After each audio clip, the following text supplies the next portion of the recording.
Halo teman-teman, jadi pada video kali ini saya akan presentasikan tentang analisis artikel saya. Jadi yang pertama adalah inti permasalahan dari artikel ini. Jadi inti permasalahan adalah utang membuat kesehatan dan ketahanan fiskal yang tercermin dalam APBN itu terutama pada saat pandemi COVID-19 menjadi buruk atau mengalami penurunan. Gitu. Terus dampak yang ditimbulkan dari masalah tersebut adalah yang pertama, kesehatan dan ketahanan fiskal dalam APBN mengalami penurunan atau menjadi semakin buruk.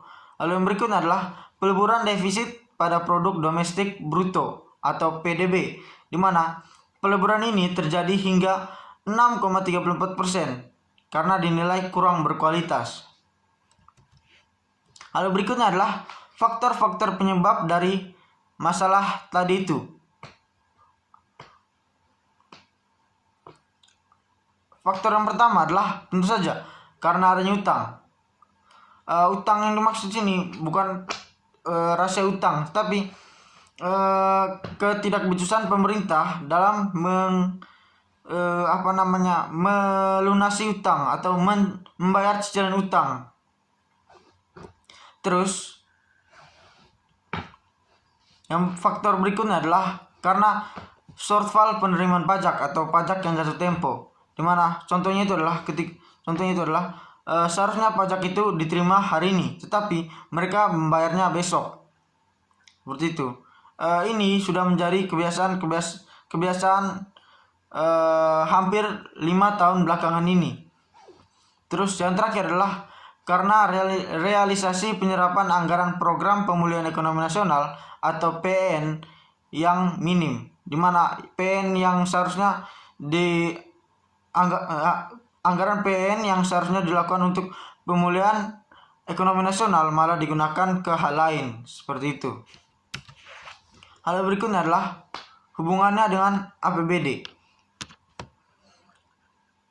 Karena masalah tersebut masih berhubungan dengan pajak, di mana pajak ini merupakan asal dari dana untuk APBN dan APBD.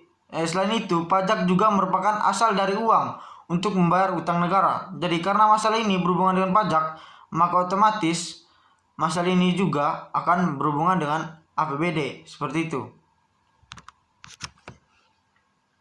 Berikutnya adalah saran yang akan saya berikan untuk mengatasi masalah ini. Jadi yang pertama adalah saya akan menggunakan strategi kebijakan fiskal yang dapat merelaksasi kemudahan dalam berusaha